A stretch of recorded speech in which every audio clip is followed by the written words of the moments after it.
Using functions to model relationships, worksheet 15. Questions 21 through 25. We're going to use what we did on the last page to help us come up with our equation for 21 through 25. The equation that you'll use to answer questions 21 through 25. So I'm talking about this equation we found way down here.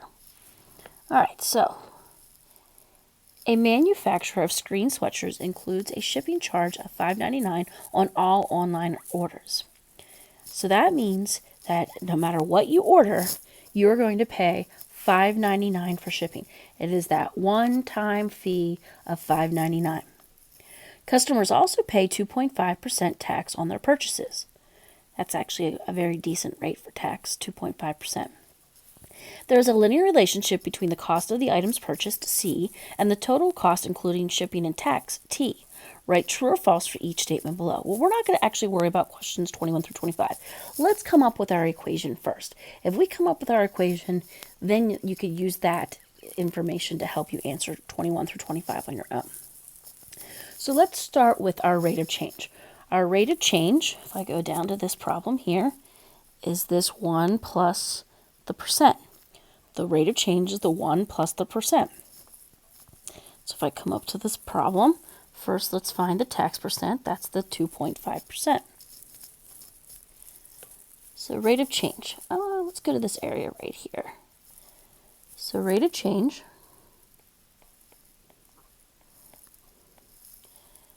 is 1 plus the percent. Well, in this case,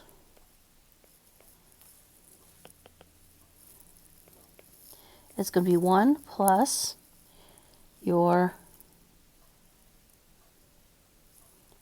2.5%.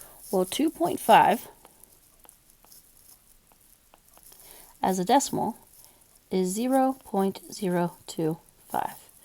So add those together and you get 1.025.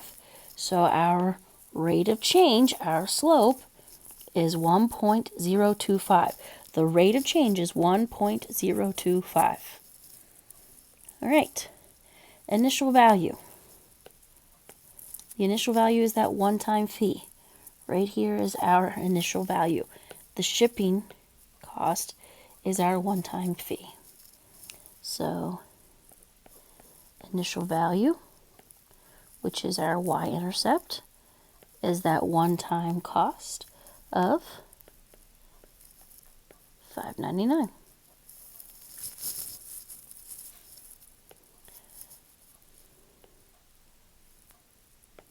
So again, the initial value is $5.99. So let's write our equation. Don't worry about any T's or C's. Let's just write our equation like we normally would using y equals mx plus b. So if we were to write our equation normally, our m, our 1.025, would go in front of x. So 1.025 x. And then our y-intercept b would go behind x. So our equation is y equals 1.025x plus $5.99. Now here's the thing. Your y represents the total cost. So in this case, we want to use the letter T, that lowercase t. Go ahead and put a tail on your T. Your x represents the subtotal.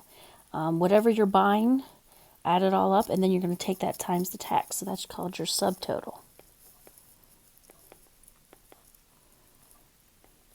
And we're going to use the letter C.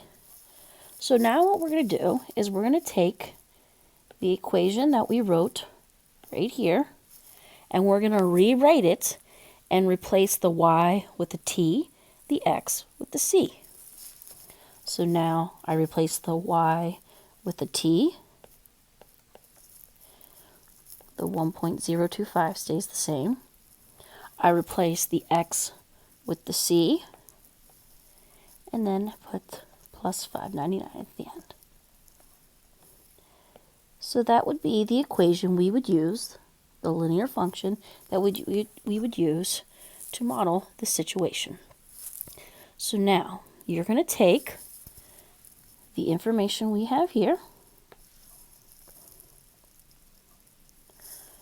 everything we wrote off to the side here, and you're going to go through 21 through 25, and you're going to write either true or false. Please look at what I have highlighted. Hint, hint. Okay? Find what they're asking. You know, does their equation look exactly like my equation? If it does, put true, and if it doesn't, put false. Is there an initial value, what I have highlighted for initial value, off to the right? Is the rate of change what I have highlighted off to the right? And so forth. So please be very careful. Go through 21 through 25, answer true or false.